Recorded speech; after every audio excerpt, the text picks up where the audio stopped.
स्वच्छता 2.0 कैंपेन पूरे देश भर में चल रहा है और रांची डिवीजन ने भी इसमें काफ़ी अच्छा काम इस दौरान किया है। हमारे साथ रांची डिवीजन के डीआरएम प्रदीप गुप्ता जी हैं।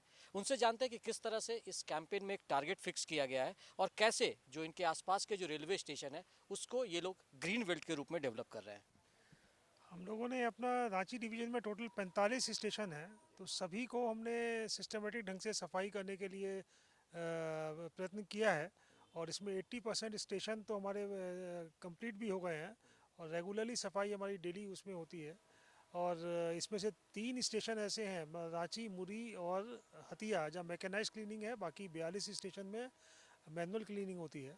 तो ये सभी स्टेशंस में हमारे सफाई कैंपेन अच्छे से चल रहा है। इसके अलावा हम लोगों ने बेचा स्टेशन है हमारे रांची, हतिया और मुरी। इसमें जब गाड़ी घुसती है तो काफ़ी स्लो हो जाती है नेचुरली। जो 110 के एमपीएच पे आती है वो 15-20 के एमपीएच पे स्टेशन के अंदर घुसती है, तो उस समय पैसेंजर जो बैठा रहता है खिड़की के पास, सभी की जिज्ञासा रहती है कि देखें बाहर क्या है। तो पहले काफ़ी एक अच्छा दृश्य उसको नहीं दिखता था, गंदगी भी रहती थी और जंगल झाड़ी वगैरह रहती थी। हमने प्रयत्न किया है कि रांची जब मेजर स्टेशंस में घुसे घुसे रांची डिवीज़न के, तो उसको एक अच्छी अनुभूति लगे। इसके लिए हमने ग्रीन पैचेस डेवलप किए हैं सभी तीनों मेजर स्टेशंस के अप्रोचेस में। सर एक चीज़ और, जब कैंपस में हम घुसते हैं, चाहे ये डीआरएम ऑफिस का कैंपस हो या हटिया रेलवे स्टेशन हो, रांची रेलवे स्टेशन हो, यहाँ पर पहले जो गंदगी का अंबार दिखता था वो अब नहीं दिखता है। तो ये जो एक विशेष कैंपेन चलता है इसका भी कुछ फायदा होता है क्या? हाँ हाँ, ये कैंपेन जो है जनता में भी जिज्ञासा डालता है, उनको भी मोटिवेट करता है कि सफाई अपने आसपास सफाई रखने के लिए। और ये कैंपेन्स जो रेगुलरली चलते हैं, इससे जो गांधी जी ने भी कहा था कि cleanliness is next to godliness, ये सब इसी इन्हीं मैसेजेस जनता तक जाते हैं। और जनता इसको काफ़ी अच्छे से ले रही है, स्पेशली जब से हमारे प्रधानमंत्री ने 2014 से इसको एक रेगुलर एक मिशन की तरह से लिया है।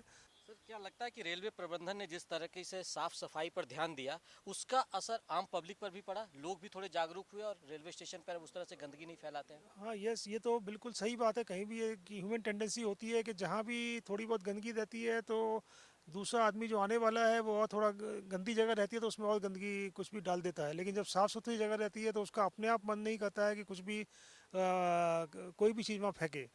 थोड़ी सी गंदगी और ज़्यादा गंदगी को इनवाइट करती है और किस तरीके से इन लोगों ने इस पूरे महीने में एक टारगेट भी फिक्स किया है वो भी जानते हैं गुप्ता जी से। जैसे मैंने बताया कि हमने सभी 45 स्टेशंस को पूरा साफ़ रखने का टारगेट फिक्स किया है और ये काम हमारा लगभग कंप्लीट हो गया है। उसके अलावा ने हमने एक और कैंपेन चलाया है, हर पटरी साफ़ सुथरी। हर पटरी साफ़ सुथरी मतलब जो हमारे ट्रैक्स हैं उसमें भी उतनी ही सफाई रहे जितना हम अपने प्लेटफॉर्म्स पे रहते हैं। ओएचई का बहुत मटेरियल रहता है, तो उसको सुव्यवस्थित तरीके से हमने रखवाया है। उसके अलावा हमने जितना भी स्क्रैप मटेरियल है जो अभी काम में नहीं आ रहा है लेकिन किसी कोने में पड़ा रहता था वो स्टोर में, उस सब को निकलवा के उसको डिस्पोज ऑफ किया है। ऑफिस को भी हमने ट्राई किया है कि एक टिपिकल सरकारी ऑफिस जैसा फाइलों का ढेर वहाँ नहीं रहे। हमने नियम बनाए हैं कि कौन सी फाइल कितने सालों तक रहेगी और उसके बाद वो डिस्ट्रॉय की जाएगी। तो उस नियम को पालन करते हुए जो इरेलीवेंट फाइल्स हैं जो अपनी एज पार कर चुकी हैं उनको हमने डिस्ट्रॉय किया है और अपने काम करने की स्पेस को भी साफ़ सुथरा किया है। तो हम सुन रहे थे कि किस तरीके से पटरी से प्लेटफॉर्म और प्लेटफॉर्म से लेकर जो दफ्तर है वहां तक साफ सफाई को एक मोटो बनाया गया है और प्रधानमंत्री ने जो आह्वान किया है गांधी जी के सपने को पूरा करने का, स्वच्छ भारत स्वस्थ भारत का, वो परिकल्पना रेल भी पूरा कर रहा है। अपने सहयोगी प्रताप के साथ मैं दिवाकर कुमार, दूरदर्शन समाचार, रांची।